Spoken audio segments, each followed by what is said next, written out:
반갑습니다. 송주준입니다. 영상을 혹시 처음 보시는 분들은 구독과 알림 설정까지 해주시면 감사하겠습니다. 보셨던 분들은 좋아요 눌러주셔야 되겠죠. 오늘 저는 언론에 대한 이야기를 좀 해보고자 하는데요. 대한민국에 발생했던 수많은 사건들 가운데 언론의 역할을 빼놓고 얘기할 수 있는 사건이 몇 개나 있을까 생각해보면 글쎄요, 하나도 없지 않을까 저는 그런 생각이 듭니다.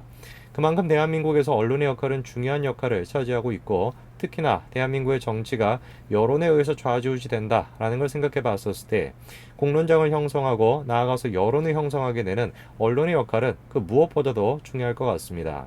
그래서 우리가 고민을 해봐야 되는 것은 어떻게 해야 건전한 그리고 또 건설적인 공론장을 형성할 수 있을까, 그거를 고민해 봐야 되는 것인데 뭐 여러 가지 조건들이 있겠죠. 그러나 그 중에서 가장 중요한 요소는 아마 표현의 자유가 아닐까 싶습니다. 내가 가지고 있는 생각과 좀 다르다 그래서, 그리고 집권 여당과 가지고 있는 생각이 좀 다르다 그래서 제재의 대상이 된다라고 한다면 표현의 자유는 결코 지켜줄 수 없을 것이고, 나아가 언론이라고 하는 것은 그냥 정권의 하나의 수단에 불과한 것으로 전락해버리겠죠. 현재 지금 언론의 체계는 여러 가지 시행착오를 거쳐서 방통위 체제로 굳혀져 있습니다. 그런데 문제가 방통의 권력이 너무 막강하다라는 것이죠. 이 언론 체계 가운데 방통위 영향을 안 받는 곳이 없다라고 얘기할 정도로 너무 막강한 권력을 가지고 있습니다. 근데 더 큰 문제는 그 막강한 권력을 가지고 있는 방통위가 집권 여당의 영향에서 벗어날 수 없다라는 것, 대통령 직속 기구로서 대통령의 영향을 벗어날 수가 없다라는 것, 그게 가장 큰 문제가 되겠죠. 이로 인해 가지고 표현의 자유가 계속해서 지금 제재가 되고 있는, 억압이 되고 있는 그런 상황이 나타나고 있고, 최근에도 그런 현상이 나타났습니다. 오늘 관련된 내용 같이 한번 좀 살펴보겠습니다. 같이 보시죠. 자, 최근에 청와대 국민청원에 다음과 같은 내용이 올라왔습니다. 방통위는 방송의 공적 책임 방기하고 언론이기를 포기한 채널A와 TV조선의 재승인을 취소해라, 이런 식의 청원이 올라왔는데요. 자, 이런 식의 종편 퇴출 운동은 일반적으로 시민단체가 주도해서 하는데요. 자, 그런데 지금 여기도 보이는 것처럼 딱 두 곳, TV조선과 채널A 두 곳을 이제 찝어가지고 퇴출 운동을 많이 벌이죠. 자, 이들이 얘기하는 이유를 지금 보니까 다음과 같이 나와 있습니다. TV조선은 방송의 공적 책임과 공정성에서 기준점에 미달했고, 채널A는 꽈락은 면했으나 낮은 점수를 기록했다. 그렇기 때문에 퇴출해야 된다. 이런 식으로 지금 주장하고 있습니다. 글쎄요, 저는 지금 이 사람들의 주장에 대해서 정치적으로 편향되어 있다, 이렇게 얘기할 수 있을 것 같습니다. 이유는 간단하죠.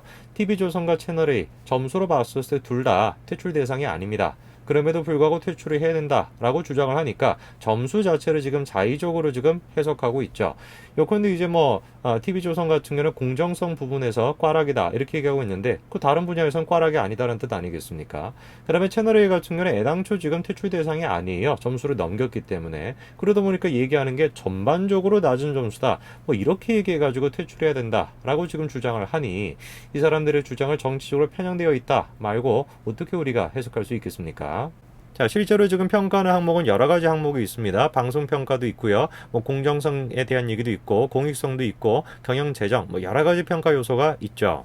자, 그런데 방송 평가 같은 경우는 내사가 모두 대동소이하게 나오기 때문에 핵심은 어디에 있냐? 공적 책임 및 공정성, 편성 및 제작 계획의 적절성 항목, 이 두 가지에서 이제 판가름이 난다라는 거죠. 자, 그런데 바로 거기에 문제가 있는 것입니다. 공적 책임 및 공정성이 이제 중요한 역할을 하게 되는데, 이게 뭐로 결정이 되게 되냐? 심의 제재 건수, 방송 심의 제재 원이 된 출연자에 대한 조치, 이게 이제 핵심적으로 역할을 하게 되거든요.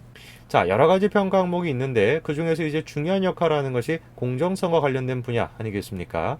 그럼 공정성이라는 거 어떻게 평가하냐? 주관적인 요소일 수도 있는 이 공정성이라는 거 어떻게 평가하냐? 크게 두 가지로 평가를 한다라는 것이죠. 얼마나 많이 방송이 제재를 받았냐? 그 다음에 방송 제재를 받은 출연자에 대해 가지고 어떤 식으로 조치를 취했는가? 이 두 가지 요소를 통해 가지고 공정성을 평가하게 된다라는 것인데, 여기에 이제 문제가 있습니다. 심의와 관련된 거를 담당하는 게 이제 방송심의위원회인데요. 역할 같은 경우는 공정성 및 공공성 이런 거를 이제 하는 것인데, 중요한 포인트가 뭐냐? 방송통신위원회에 두고 있는 기관이라는 겁니다. 심의위원도 방송통신위원회 위원장이 방송통신위원회 위원들의 동의를 얻어서 위촉하게 되는 것이고, 심의위원회의 구성과 운영에 관하여 필요한 사항은 뭐를 규칙으로 한다라는 겁니까? 방송통신위원회의 규칙으로 정한다라는 거죠. 자, 그러니까 한마디로 얘기해서 방송심의위원회는 방송통신위원회의 산하기관이다, 이 정도로 이제 우리가 얘기할 수 있는 것인데, 방송통신위원회라는 것이 또 뭐냐? 방송통신위원회는 한마디로 대통령 직속기구입니다. 방송통신위원회는 위원장 1명, 부위원장 1명, 상임위원 3명으로 구성되게 되는데 대통령이 2인을 임명합니다. 그 중에 1명이 위원장이죠. 한마디로 위원장은 대통령이 임명하게 됩니다.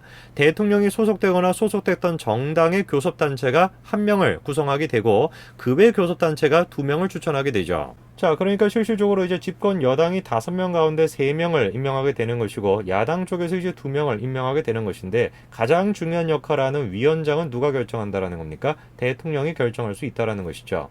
이번에도 마찬가지로 이제 이 위원장에 대해 가지고 여러 가지 잡음들이 있었습니다. 그럼에도 불구하고 대통령이 밀어붙여 가지고 임명을 했는데 그 임명된 사람이 누구냐? 바로 한상혁 방송통신위원장입니다. 자, 한상혁 씨의 지금 연역을 좀 보시게 되면은 민주언론시민연합 공동대표를 맡았고 미디어 오늘의 객원논설위원을 맡았었던 사람입니다. 자, 이분의 이제 연역을 보게 되면은 뭐 간단하게 어떤 정치적인 색깔을 갖고 있다라는 거 우리가 충분히 알 수가 있겠죠. 그런데 정치적인 색깔을 뭐 다 떠나가지고 정말로 이 땅에 자유가 제대로 서고 그리고 언론이라고 하는 것이 정치의 어떤 도구화가 되지 않기 위해서 아까 서두에 제가 말씀을 드렸던 것처럼 언론이라는 것이 건설적이고 건전한 공론장을 만들 수 있어야 되지 않겠습니까? 그리고 그런 어떤 공론장을 만드는데 제일 중요한 역할은 당연히 뭐가 되어야 되겠습니까? 표현의 자유가 돼야 되겠죠. 만약에 이제 한상혁 씨도 마찬가지로 언론인으로서 정말 양심이 있다라고 한다면은 정치에 어떤 영향을 받지 않고 정치 병향성이나 이런 것들을 이제 떼어놓고 공론장을 형성하는 데 있어서 표현의 자유를 중시해야 되는 것인데 어떻게 된 것인지 이분이 일전에 이렇게 얘기했었어요. 가짜 뉴스는 규제 대상이다. 이런 얘기를 했었습니다. 제가 당시 어떤 얘기를 했었냐면은 표현의 자유의 중요성에 대해 누구보다 잘 알고 있지만 문제되고 있는 가짜뉴스와 허위조작 정보는 표현의 자유 보호 범위 밖에 있다. 이렇게 얘기하고 있습니다. 이분이 지금 논설위원까지 하셨던 분인데 한 문장 자체가 지금 논리적으로 모순이 돼 있죠. 왜? 앞쪽에서 같은 경우는 표현의 자유가 중요하대요. 뭐 당연히 누구나 공감할 수 있는 얘기고 근데 바로 뒷부분에 같은 경우는 가짜뉴스 이런 거 같은 경우는 표현의 자유 밖에 있다라는 거 아닙니까? 그럼 질문, 야 그럼 니네들이 얘기하는 가짜뉴스라는 건 누가 도대체 정할 수가 있는 것이냐? 내가 봤을 땐 가짜뉴스, 얘가 봤을 땐 진짜 뉴스 있는 것인데 어떤 것을 기준으로 해가지고 가짜뉴스라는 것이냐? 이 질문이 생기지 않겠습니까? 자, 실제로 당시 질문이 나왔습니다. 가짜뉴스 및 허위정보 판단 주체가 정부에 있다라는 것이냐? 라고 물으니까 정부에서 판단을 하냐 안 하냐 보다는 특정 정보가 의도적으로 조작된 것인지 혐오 표현인지 정의부터 필요하다. 엉뚱한 답변을 하세요. 아니 그러니까 그 정의를 도대체 누가 정하냐고요. 그거를 답변해야 되는 거 아니겠습니까? 지금 이제 어떤 기자가 질문을 한 것처럼 이 가짜 뉴스냐 아니냐 그거에 대한 어떤 결정 주체가 정부에 있다라는 것이냐 정부에 있다 정부에 없다 둘 중 하나로 답이 나와야 되는 것인데 정부가 정하냐 안 하냐 그거는 중요한 것이 아니고 가짜 뉴스라는 거에 대한 정의부터 먼저 돼야 된다 이렇게 얘기하시는데 그 정의를 그럼 누가 하는데요? 한상혁 씨가 한다라는 겁니까? 문재인이 한다라는 겁니까? 누가 그걸 도대체 정할 수가 있냐 이거예요. 그거를 정하는 순간 이미 정의가 되는 순간 이미 표현의 자유가 사라지는 것이겠죠. 그러니까 이분은 일단 기본적으로 표현의 자유에 대한 제대로 된 인식을 안 갖고 계시는 분이고 그렇기 때문에 방통위원장으로도 적절치 않은 사람이다라는 것이고 그리고 이 집권 여당 자체가 표현의 자유에 대해서 존중을 안 하고 있다라고 우리가 생각할 수밖에 없는 것이죠. 자, 그러면 지금 이제 문제가 되고 있는 것이 뭐냐? 이 채널A랑 그 다음에 이제 TV조선 두 종편에 대해 가지고 계속해가지고 재승인을 취소해야 된다, 없애야 된다 이런 지금 주장이 나오고 있는데 해당 내용에 대해서는 이렇게 이제 우리가 생각해 볼 수 있습니다. 방통위원장 한상혁 씨가 뭐라고 얘기했습니까? TV조선, 채널A 공정성 문제되면 취소 가능, 엄포를 놨다라는 겁니다. 자, 당연히 두 종편 같은 경우는 점수를 넘겼기 때문에 재승인이 됐습니다. 당연한 거예요. 자, 근데 이렇게 얘기 나오죠. 다만 이 사건의 사실관계에 대한 사법당국의 조사가 진행 중인 점, 재승인 심사 결과 등을 고려해 재승인을 의결했다라고 얘기하고 있죠. 향후 이 사건이 방송의 공적 책임과 공정성에 중대한 문제가 있었던 것으로 확인되면 재승인을 취소할 수 있다라는 점을 명확히 했다라는 겁니다. 자, 지금 여기서 얘기하고 있는 진행 중인 사건이라는 게 이거죠. 채널A의 이모 기자가 신라젠 전 대주주 이철 씨를 취재하면서 유시민에 대한 비리를 요구했다. 요게 이제 지금 사건이 되는 겁니다. 자, 그러니까 한상혁 방송통신위원장의 얘기는 우리가 이렇게 생각해 볼 수 있습니다. 해당 사건이 만약에 채널A한테 정말로 문제가 있다라는 걸로 결론이 난다면은 충분히 뭐 할 수도 있다라는 거예요. 채널A에 대한 재승인을 취소할 수도 있다. 이렇게 지금 얘기하고 있는 거 아니겠습니까? 글쎄요. 상황이 이렇다라고 한다면 정말 우리가 질문해 봐야 될 것 같습니다. 과연 이 지금 집권 여당이 그리고 또 문재인 대통령의 청와대가 이 표현의 자유에 대해서 도대체 무슨 생각을 갖고 있는 것인지 저런 식으로 지금 이제 입장을 내놓게 된다면은 이 수사에도 또 영향을 끼칠 수밖에 없을 것인데 저들이 지금 얘기하고 있는 공정한 수사라는 것이 도대체 뭘 얘기하는지조차 제가 이해하기가 어렵습니다.